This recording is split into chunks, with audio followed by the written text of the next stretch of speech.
The Denver Broncos wasted absolutely no time securing the protection around Bo Nix, and they've done it with another brilliant move. Once again, George Paton proves why he's one of the sharpest minds in the NFL front office. During the bye week, Denver locked down not only Will Lutz, but also Luke Wattenberg, and today, we're breaking down exactly why that decision was a masterclass in roster building. Before we dive deeper into what's happening behind the scenes as the Broncos prepare for the Commanders on Sunday night, don't forget to subscribe to the channel, like the video, share it with your friends, and hit the bell icon so you never miss an update. Now, let's get to the heart of it. George Paton has built his reputation on identifying talent early and securing it before the rest of the league realizes what Denver already knows. Just look at some of the deals in recent years, contracts that aged into absolute steals. From foundational players on defense to rising stars along the offensive front, Paton has developed a pattern: find your guys, develop them, and keep them in Denver for the long haul. That strategy shows up again with the Broncos' offensive line, one of the most cohesive units in football, now locked in through 2026. And yes, that includes Luke Wattenberg, a player who has taken more criticism than he deserves. Denver secured him on a 4-year, $48 million deal, and when you look closely, it has all the makings of another bargain. Why? Because the center position is built on intelligence, recognition, and command. Bo Nix calls out protections, but the other voice you constantly see directing traffic at the line is Wattenberg. Sean Payton values that above almost anything. The leadership, the poise, the ability to diagnose pressure before the snap, that's what anchors an offense. And here's the stat that tells the real story: heading into the Kansas City game, Wattenberg had logged more than 500 consecutive snaps without allowing a single sack. That's despite facing some of the best pass rushers in the league: Max Crosby, Danielle Hunter, Will Anderson, Chris Jones, and the Jets' interior monsters. Week after week, he's held elite defenders to nothing. So while some point out that he's now one of the top-paid centers in the league, context matters. Center is typically the least expensive position on the offensive line, and securing a reliable leader at that spot is one of the smartest investments Denver could make.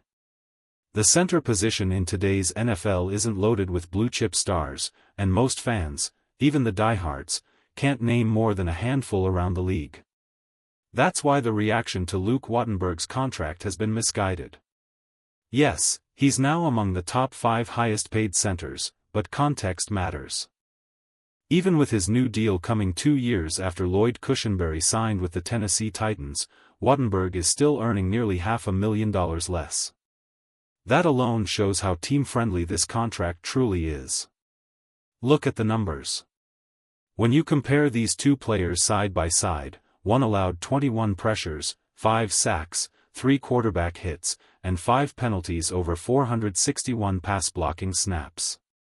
The other surrendered just 10 pressures, 0 sacks, 1 quarterback hit, and 8 penalties. The better performer, by a mile, is Wattenberg. And that makes Cushenberry's deal look expensive, while Denver's deal looks like a certified steal. Now, about those penalties, 5 of Wattenberg's 8 flags came in the same game against the Cincinnati Bengals, a game where the officiating was questionable at best. Remove that outlier performance, and his discipline looks dramatically better. It's one more reason this contract is not just reasonable, but smart. And if you want the clearest proof of his value, just look at Bo Nix's pocket.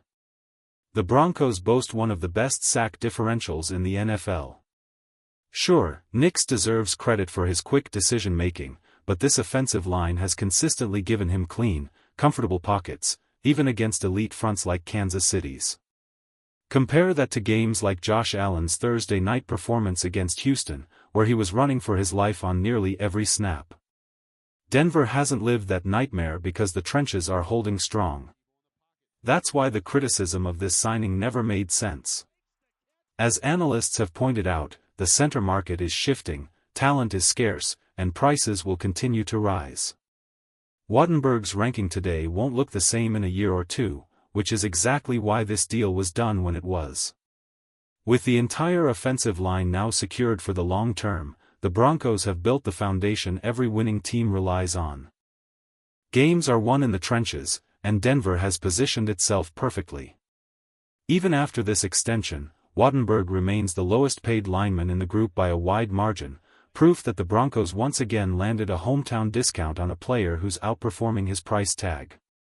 What the Broncos are doing right now is nothing short of remarkable. George Paton continues to prove why he's one of the most reliable architects in the league. Time after time, he identifies the right players, extends them at the perfect moment, and builds a roster that doesn't just look good on paper, it performs on Sundays. Think about Nick Bonitto. There was a moment when people questioned whether he deserved his extension early. Now, there isn't a team in the league that wouldn't take him. His sack numbers could be even higher, but he plays with absolute discipline in Vance Joseph's system. That cage rush technique he's perfected has become one of the most important pieces of Denver's defensive identity. Even Joseph himself couldn't stop praising the way Bonitto executes his role. This is the Broncos' formula: draft, develop, retain. For years, it was rare to see a Denver draft pick earn a second contract. Now it's becoming the norm. At 9-2, with nearly the entire roster locked in, the Broncos are building something sustainable, something powerful. And Denver used the bye week to continue that momentum, securing the players who've carried this team to where they are, and the ones who will take them even further. And the good news kept coming. Right after securing Luke Wattenberg, a deal that already looks like it will age beautifully, the Broncos doubled down and brought back another vital piece, defensive lineman Malcolm Roach. With him added to the list of long-term core players, this roster is becoming one of the most stable and unified groups in the NFL. But Denver wasn't finished. In one of the most energizing press conferences of the season, Sean Payton announced even more reinforcements. Linebacker Alex Singleton is officially back. Surtain II has returned to practice, a huge boost with Washington expected to have Terry McLaurin available. Even if Surtain is eased back in, his presence completely changes the secondary and allows Riley Moss to thrive in the role he's built for. And the momentum continued with another encouraging update: edge rusher Jonah Ellis returned to practice, giving the Broncos another weapon as they gear up for the stretch run. This is what a rising franchise looks like: talent returning, depth growing, and a front office that refuses to sit still. The Broncos aren't just building a team, they're building a foundation for years of dominance. Sean Payton delivered one of the most surprising updates of the season when he finally spoke about J.K. Dobbins, and for the first time, he mentioned Dobbins and Drew Sanders in the same breath regarding their potential return. That alone is a big deal. Payton has been extremely cautious with injury timelines, so hearing him acknowledge Dobbins' progress publicly is a real sign that the running back might be closer to returning than anyone expected. As the Broncos gear up for the Washington Commanders, the surge of positive news keeps building. Payton also highlighted how in-season extensions and contract announcements energize the locker room. When a teammate gets rewarded, the entire building feels it. It reflects a culture built on support, accountability, and collective pride. This roster is playing for each other, and that's the heartbeat of every winning team. Even more telling was the reaction from John Franklin Myers. Despite being a player many hope Denver can eventually lock in long-term, he was the very first to publicly congratulate both Malcolm Roach and Luke Wattenberg. That's the kind of unity you can't manufacture. Even players still waiting for their own deals are celebrating the success of their teammates. It speaks volumes about the chemistry inside this locker room. The energy around this team right now is electric. With key players getting healthy, foundational pieces being extended, and the culture stronger than ever, the Broncos are heading into this next matchup with momentum, confidence, and belief. Broncos country, this team has every reason to believe in what's coming next.